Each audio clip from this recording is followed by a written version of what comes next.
धीरेन्द्र शास्त्री जी का बहुत बहुत अभिनंदन, प्रणाम।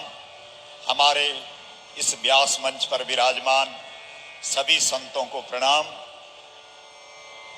हम दो शब्द आपके सामने ये रखना चाहते हैं कि हनुमान जी महाराज जगत में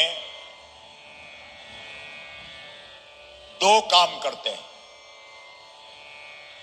यदि भक्त मिल जाए तो उसे भगवान की कथा सुनाते हैं।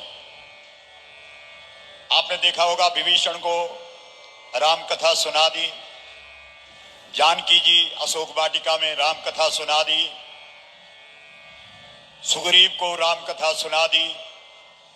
तो अगर भक्त मिल जाए तो उसे भगवान की कथा सुना देते हैं, और अगर भगवान मिल जाए तो उसे भक्त की व्यथा सुना देते हैं। तो हम उत्तराखंड से, गंगोत्री धाम से अपनी व्यथा लेकर के आए हैं हनुमान जी के पास, और इस देश की एक ही व्यथा है। आपको एक प्रसन्नता की बात बता दें कि अभी बागेश्वर धाम हमारे पूज्य श्री धीरेन्द्र शास्त्री जी जब उत्तराखंड की पावन धरा पर, देहरादून जो उत्तराखंड की राजधानी है, जब देहरादून में पधारे और आपका जब दिव्य दरबार आरंभ हुआ, तो उस दिव्य दरबार में जो पहली माता आई, उस पहली माता का जो पर्चा निकला, उस पर्चे पर निकला कि गौ माता राष्ट्र माता कब होगी। क्षमा करना, मैं आपको स्मरण दिला रहा हूं, आपको तो सब स्मरण है। उत्तराखंड के देवी देवता, उत्तराखंड की गंगा, उत्तराखंड की यमुना, उत्तराखंड का बद्रीनाथ, उत्तराखंड का केदारनाथ, उस देव भूमि की एक ही पर्चा है, एक ही मांग है, इस भारत भूमि के कल्याण के लिए किस देश के अंदर गौ माता को राष्ट्र माता का सम्मान मिलना चाहिए।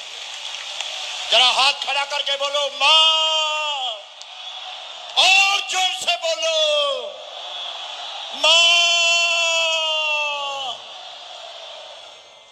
सज्जनों, आज जब हम दर्शन कर रहे थे तो हमारे आचार्य जी हमको कह रहे थे कि ये बागेश्वर महादेव है। तो हमने बार बार इनसे कहा कि क्या ये बागेश्वर महादेव है?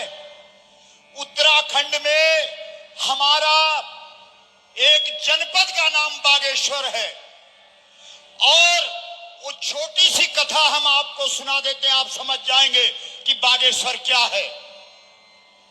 जब सरयू नदी कैलाश मानसरोवर से अयोध्या आने के लिए चल रही थी, बह रही थी, तो जब वह उत्तराखंड की सीमा में पहुंची, जहां पर आज बागेश्वर जनपद है, वहां पर मार्कंडे नाम के ऋषि ध्यानस्थ थे, ध्यान में बैठे हुए थे। सरयू को रास्ता नहीं मिला। सरयू ने सोचा यदि मैं जबरदस्ती जाती हूं तो जो स्थिति गंगा की हुई थी, क्योंकि गंगा को जन्नू ऋषि ने पी लिया था, वही स्थिति मेरी हो जाएगी। इसलिए सरयू अटक गई, रुक गई और सोचने लगी अब मुझे रास्ता कैसे मिलेगा, क्योंकि इस मार्कंडे ऋषि को उठाने की क्षमता, शक्ति, ताकत मुझ में नहीं है। आखिर सरयू जी ने भगवान शंकर की आराधना की, भोलेनाथ की उपासना की। भगवान शंकर प्रकट हुए और शंकर जी ने सरयू से कहा तुम क्या चाहती हो? सरयू ने कहा मुझे रास्ता चाहिए, मुझे मार्ग चाहिए, लेकिन मार्ग पर मार्कंडे ऋषि बैठा है, ध्यानस्थ है, समाधि में है। जब तक वो ऋषि नहीं उठेगा तब तक मुझे मार्ग नहीं मिलेगा।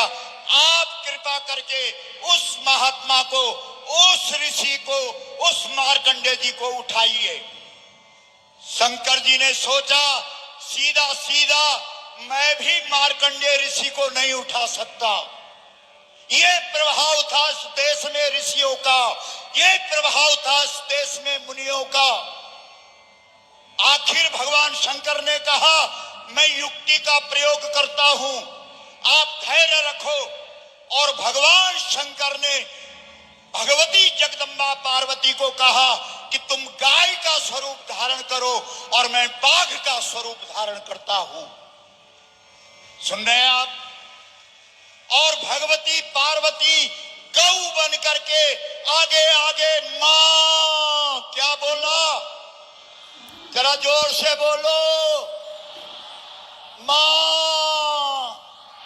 और भगवान शंकर बाघ बन करके उस गाय के पीछे दौड़े और शंकर जी को विश्वास था कि गाय का जो मां शब्द है वही शब्द मार्कंडेय को खड़ा कर सकता है।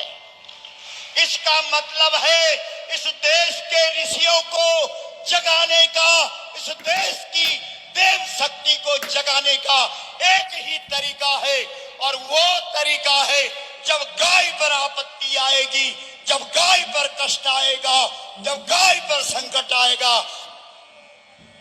होगा, जो वास्तविक ऋषि होगा वो चुप नहीं रह पाएगा। इसलिए भाई बहन, ये जो बागेश्वर धाम है इसका मूल रूप से क्या काम है ये आप समझ गए होंगे। समझ रहे हो कि नहीं? इसलिए भाई बहन, जब गाय बनकर के पार्वती ने कौन सा शब्द बोला, जोर से बोलो,